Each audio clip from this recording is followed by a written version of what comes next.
Bismillahirrahmanirrahim. Assalamualaikum warahmatullahi wabarakatuh.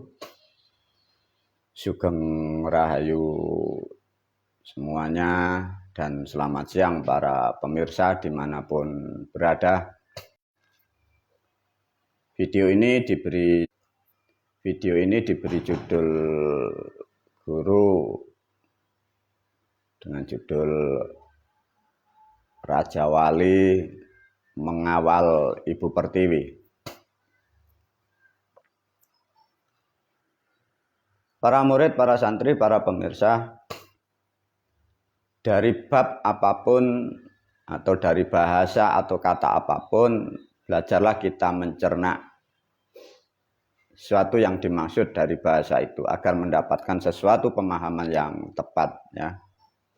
Karena negara kita dan kita sebagai masyarakat kadang mencerna sesuatu tinggal ditelan aja karena kecerdasan Anda sudah banyak yang menjadikan rusak, ya. Diulas sedikit tentang yang disebut Raja Wali. Raja Wali mempunyai dua pemahaman. Tatkala kita berbicara tentang bahasa wali adalah sesuatu simbol ketauhidan atau spiritual. Ada lagi Raja Wali adalah simbol burung jelmaan dari Sang Garuda. Dari video ini guru memberi judul Raja Wali mengawal Bumi Pertiwi, ya. Para murid, para santri, dari ulasan yang sudah dipaparkan guru, karena ini bahasa yang disebut mengawal, ya. Mengawal itu mendampingi. Mendampingi dalam bahasa leluhur kita itu momong, ya, bahasa dipahami. Beda zaman sehingga beda bahasa, ya. Jadi mengawal itu dalam bentuk aktivitas bersosial dan politik atau dalam bentuk kemanusiaan. Ada bahasa spiritual atau bahasa kehidupan itu disebut ngawal itu momong. Momong dalam aktivitas alam disebut penggembala. Penggembala orang-orang dulu nyebutnya cah angon, arek angon. Maka kan ada syair-syair yang dibuat orang-orang terdahulu, arek angon, ya. Jadi cah angon, duduk wong angon, ya. Masih ingat enggak, ya? Bahasa sekarang yang dipakai syair itu kan arek angon penek no blimbing kuwi lunyu penek no kanggo sebo mengko sore. Arek angon. Tapi pada dasarnya dari sejarah yang lebih dalam dari kalimat arek angon itu bocah angon. Nah itu yang tersirat yang sangat sulit dipahami. Ini bocah dan arek tidak sama. Di situ ada sandi yang dimasukkan oleh leluhur bocah itu. Bo itu maknanya besar. Cah itu jumlah, bukan manusia, ya. Jadi cah dicacah. Jadi dibelah-belah, dibagi-bagi. Jadi artinya itu kecerdasan bocah itu. Jadi ada kemampuan. Yang mampu menggembala, yang mampu momong. Nah di era sekarang dari video ini guru membuat kata itu mengawal. Dari sejarah tahun-tahun ini terangkai dari sejarah masa kemarin, masa kelam, dan masa lampau. Guru mengingatkan kembali kepada siapapun para pemirsa, kehidupan manusia, kehidupan kita ini tidak bisa berdiri sendiri lantas kita ada dengan sendirinya, itu tidak akan pernah ada. Jadi kehidupan manusia itu ditentukan masa lampau. Masa lampau menentukan ini hari, dan ini hari akan menentukan peradaban yang akan datang. Sesuai dengan judul yang dibuat oleh guru mengawal. Satu contoh, kembali lagi menerangkan tentang peranatan, peradaban, sosial, politik berbangsa dan bernegara ini carut marut, rusak, salah kaprah, sehingga manusia ini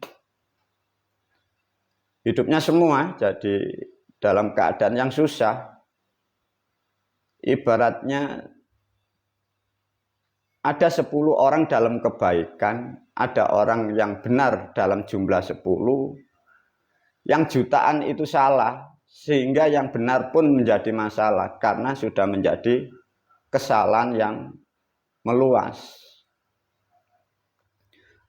Untuk menghindari, untuk meluruskan, menyelaraskan kehidupan ke depan khususnya di negara Republik Indonesia, guru mengambil petik ya. Karena negara kita ini umat tidak paham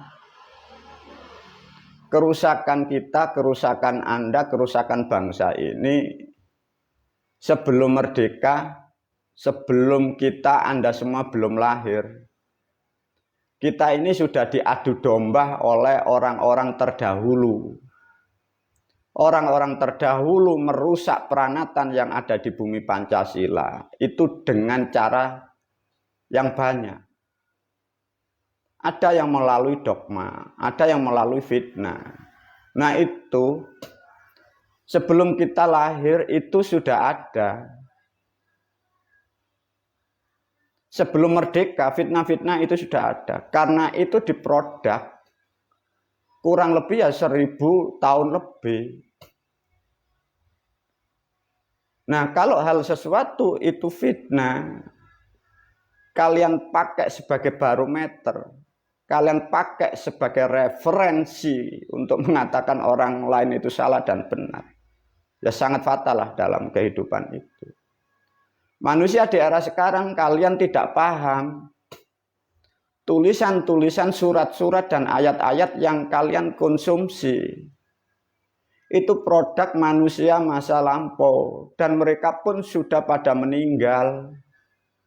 Bahkan mereka sudah pada jadi tulang belulang. Tapi tulisannya kalian pakai untuk mengatakan orang lain salah. Nah itu. Ini sedikit pemahaman bagi para pendengar dan pemirsa dimanapun berada ya. Sedikit kesadaran agar kalian tahu. Untuk mundur di kaset, di video guru kan sudah diterangkan, coba diulas ya pada siang hari ini.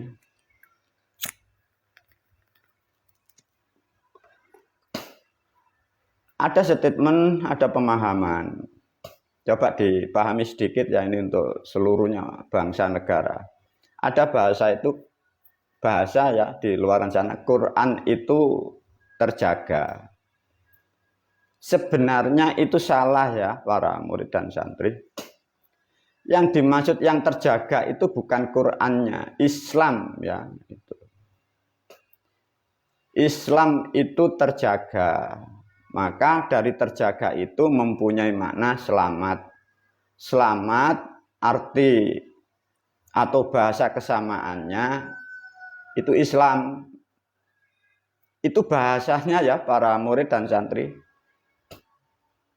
Bukan orangnya, bukan umatnya, itu bahasa ya. Bukan berarti kalau orang berbahasa Arab masuk ke masjid itu mendapat keselamatan, tidak ya. Itu bahasanya. Satu contoh, maling loh, diingatkan ya. Njopo amale wong sing ora eling. Itu bahasanya. Bukan berarti kalau orang atau manusia mengambil benda milik orang itu harus dituduh maling, bukan. Contohnya putra atau anak mengambil sebagian benda atau milik orang tuanya, karena orang tuanya lupa diambil. Itu bukan dikatakan maling. Nah, bahasa-bahasa seperti ini masyarakat umat ini tidak ngerti. Yang lebih fatal bahasa pemahaman kehidupan itu ditulis orang-orang bahasa masa lampau. Yang lebih fatal lagi bahasa itu ditulis dengan bahasa Quran atau bahasa Arab. Sehingga asumsi itu salah. Sehingga kesalahan itu mengembang menuduh ke orang lain. Yang lain menuduh Anda. Dari pemahaman ini yang dimaksud Quran terjaga itu bukan Qurannya ya. Islam itu terjaga. Rumusnya di situ dulu. Lantas bagaimana guru yang dimaksud Islam terjaga? Karena Islam itu konsepnya 5, itu ada yang membuat, ada yang mencipta, ada yang memproduk. Islam disusun, Islam itu diproduk, menjadi valid, menjadi terbukukan, dan menjadi catatan sejak 67 Masehi. Nah, ini diulas oleh guru ya. Dari 67 Masehi itu timnya sudah diterangkan guru. Ada yang disebut Nowo Songo. Disitulah figur-figur wakilnya alam, wakilnya Sang Maha Pemurah. Bisa disebutlah di situ penjelmaan 9 dewa. 9 dewa digenti bahasa oleh leluhur disebut Wali Wolu Songo Tinari. Satu dewa mempunyai kemampuan di bidangnya masing-masing. Dan satu dewa mengeluarkan kitab masing-masing dalam satu kesatuan untuk mengatur kehidupan umat seluruh dunia. Sejarahnya dibuat untuk umat seluruh dunia. Ya. Maka disitulah yang dimaksud sebenarnya Islam itu rahmat bagi dunia. Karena ada kesalahan dibolak-balik, nah itu yang jadi problem. Nah ini diulas oleh guru ya. Di situ kan diterangkan oleh guru, ada Wali Wolu Songo Tinari, ada sandi satu yang kalian dipahamkan lagi melalui video ini. Ada yang disebut Wali Wolu Songo Tinari, itu ada sebutan atau sandi yang di situ adanya Jogo Kali ya. Peradaban itu 67 Masehi, bahasa ini dipahamkan ya para pemirsa biar tidak salah memahami sejarah. Jadi bahasa Jogo Kali itu sudah dimasukkan di kalimat Wali Wolu Songo Tinari sejak 67 Masehi. Ya. Jogo Kali. Di peradaban Demak kalimat itu terbalik.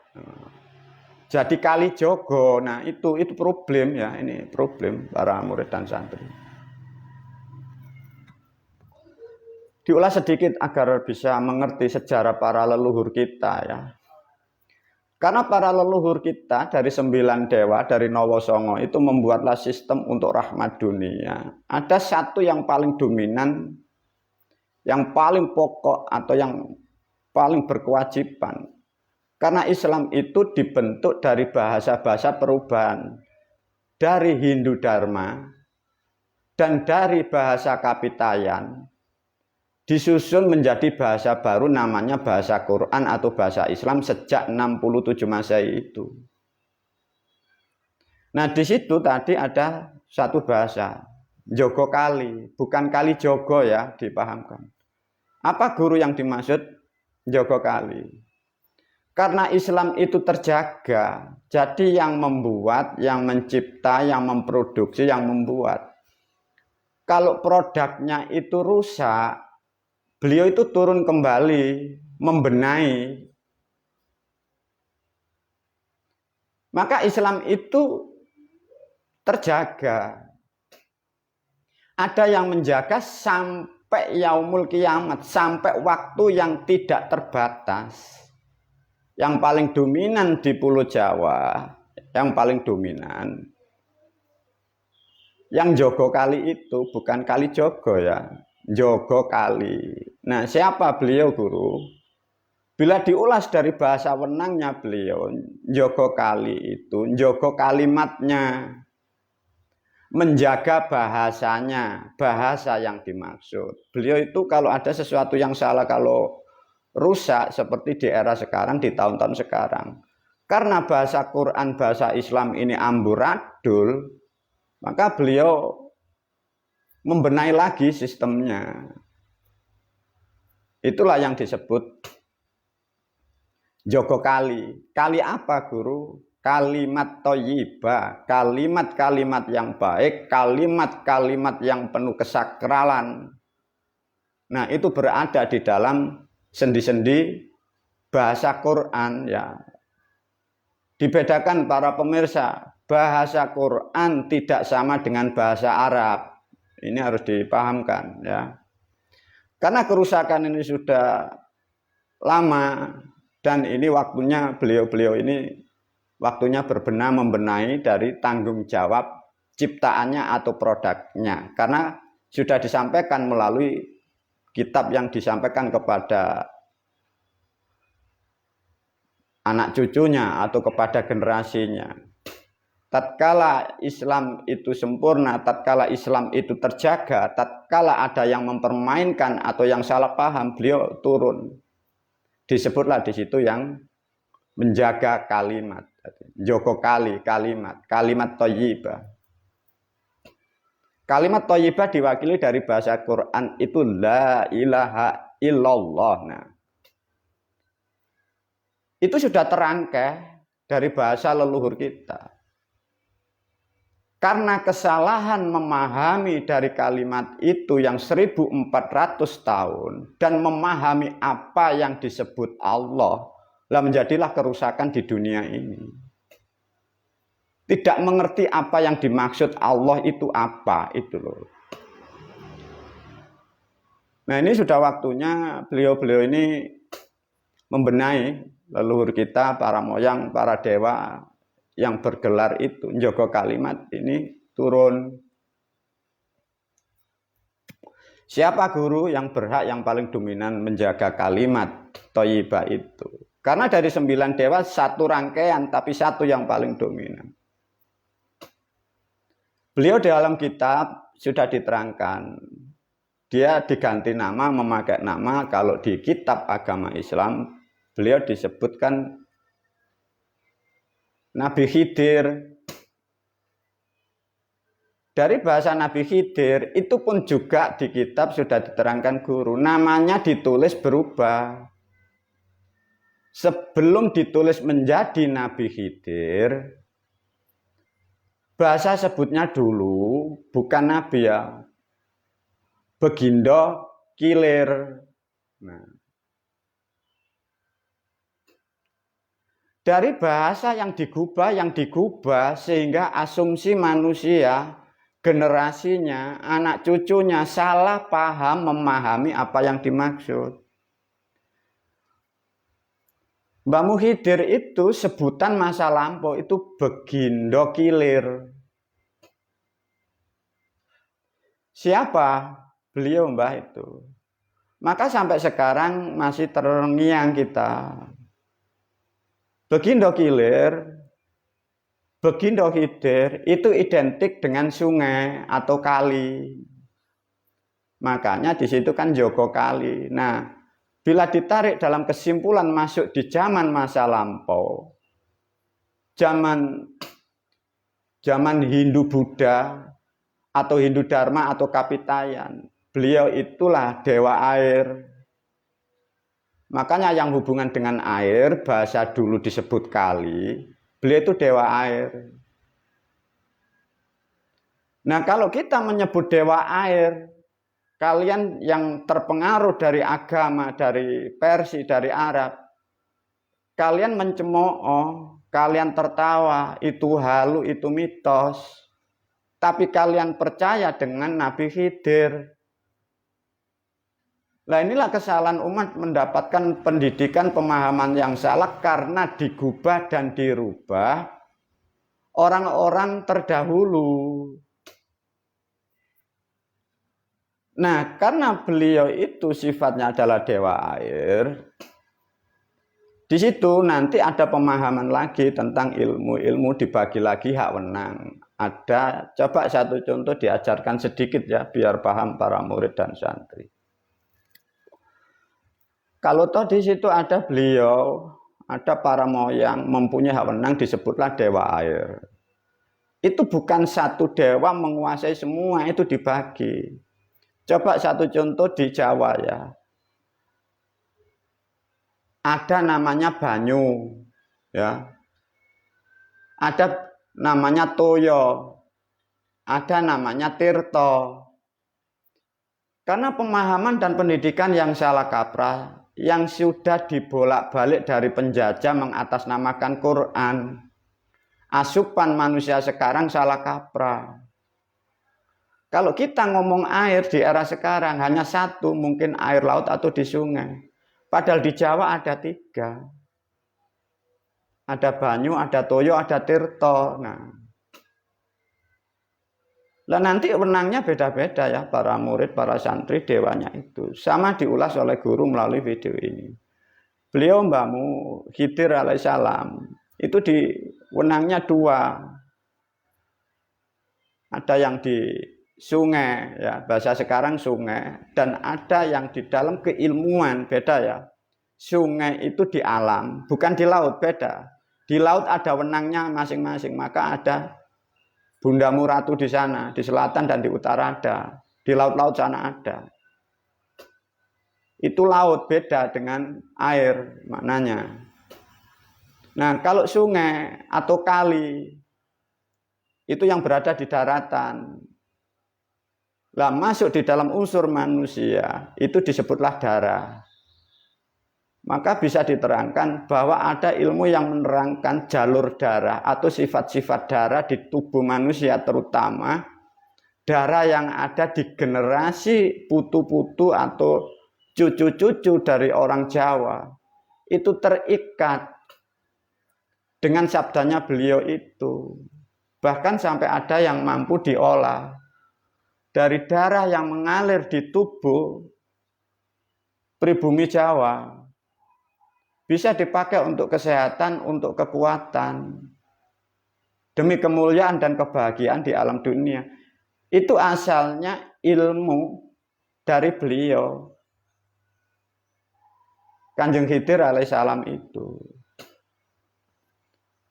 Nah, dari cerita itu sudah diterangkan, diberi gambaran oleh guru, bahwa ilmu Islam yang ada di Jawa itu dikawal oleh beliau. Dan masa-masa sekarang tahun ini rusak. Beliau turun kembali membenahi. Karena kesalahan ini sudah melebar, sudah beratus-ratus tahun. Guru membuat statement, membuat patokan, dan sudah menjadi ketetapan melalui kitab dan melalui videonya. Untuk perjalanan umat Islam khususnya yang di Jawa dan perjalanan negara dan bangsa ini biar tidak menjadikan kerusakan karena ada pemahaman yang salah. Guru memberi patokan 4, maka guru memberi judul 4 pilar itu. Nanti yang mengarahkan perjalanan bangsa dan negara, mengarahkan perjalanan rakyat dan umat ke depannya. Jadi apapun yang menyimpang dari 4 pilar yang dinasihatkan guru, itu artinya rekayasa atau kalimat itu fitnah atau ayat itu mengada-ada.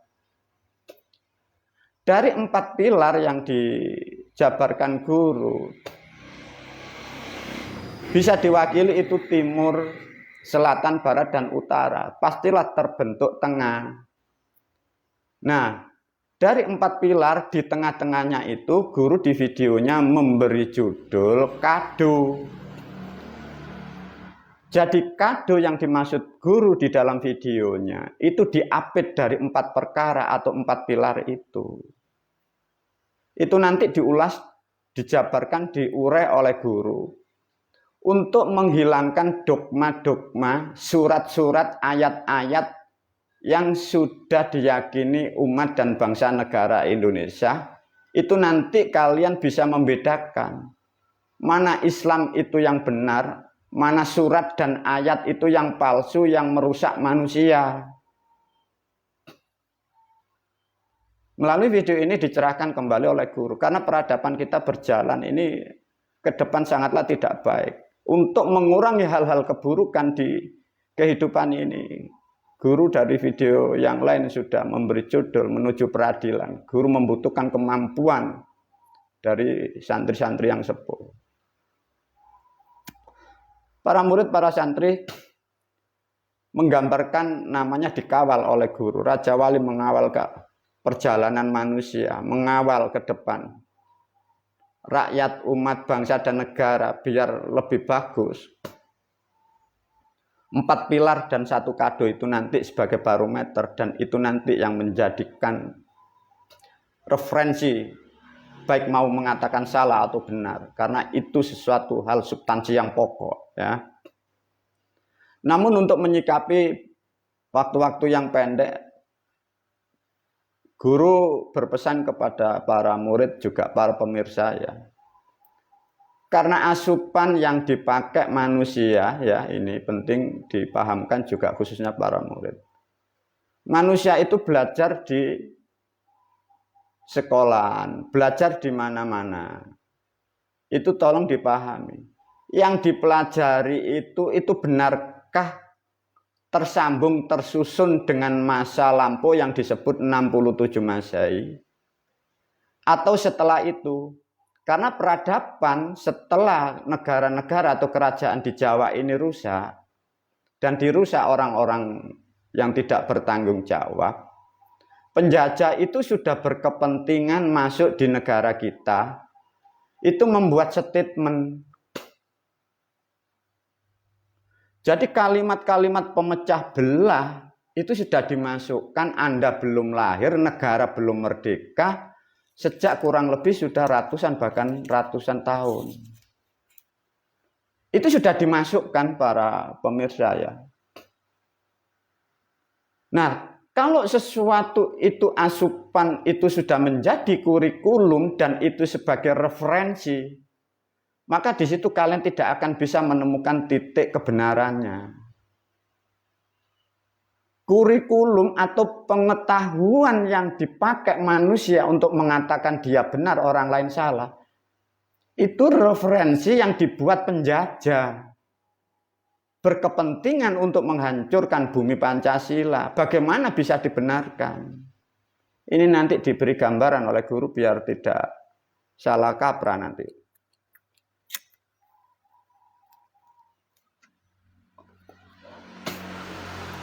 Para murid, para santri, ini ditekankan, ya. Kalau mau berbicara tentang hukum atau mencari suatu titik kebenaran atau mencari di mana yang salah dan di mana yang benar. Kalau referensi atau barometer salah dan benar itu dari ilmu pengetahuan atau ilmu pendidikan, kitab-kitab yang beredar itu yang membuat penipu dan penjajah. Lantas bagaimana dampaknya, hasilnya itu? Itu harus digali. Kembalilah kepada 4 pilar dan kado buat bangsa, umat, dan negara itu. Itulah nanti sebagai referensi di negara Republik Indonesia. Itu yang harus dipahamkan betul-betul. Maka di era sekarang kan banyak perdebatan tidak akan bisa ketemu. Lantas dari apa yang sudah diajarkan guru atau yang sudah disampaikan melalui video dan kitabnya, kembali lagi nasihat guru, meskipun itu dibantah atau disangkal siapapun, tetaplah berpegang teguh kepada wejangan guru, kitab-kitab guru. Mengapa kok bisa begitu? Orang-orang di luar di sana, bahkan yang mengatakan arkeolog atau sejarawan, semua itu sudah rekayasa sejak kita belum merdeka. Itu rekayasa sudah ratusan masa lampau. Sehingga kadang apa yang disampaikan guru bila dihitung angkanya, bisa dikatakan seakan-akan guru yang salah. Itu cara berpikirnya begitu. Maka melalui video ini guru menyampaikan khususnya pada murid dan santrinya, apapun omongan mereka, meskipun sejarawan, meskipun dia ahli apapun, jangan didengarkan karena orang-orang itu terproteksi dari pemahaman yang salah kaprah, belajar kitab yang salah. Rumusnya begitu, ya. Sebagai ketetapan, 4 pilar dan kado itu barometer untuk mengatakan sejarah mana yang benar dan mana yang salah. Ini buatlah pakai sebagai satuan standar yang pasti. Bila sejarah yang dikurikulumkan di negara Republik Indonesia atau yang beredar di seluruh dunia, patokannya cuma satu. Ingat-ingat ya, ini sangat penting. Peradaban manusia pada hakikatnya sudah jutaan tahun. Bahkan sebelum Masehi, peradaban manusia di dunia sudah baik. Manusia sudah mampu membuat dan menciptakan apapun. Kemuliaan, kedamaian masa lampau sebelum Masehi sudah terbentuk dan sudah ada. Lantas setelah Masehi berkembangnya peradaban baru, sampai yang menyebar ke seluruh dunia. Diwakili seakan-akan ada sosok dari Arab sebagai panutannya. Itu melebar luas ke dunia sampai ini hari. Nah, itulah yang mempengaruhi pola pikir peradaban di era sekarang. Untuk memastikan kebenaran apa yang diajarkan guru dengan orang-orang yang belajar arkeolog, sejarah, filsafat, angka-angka yang disebutkan, barometernya satu.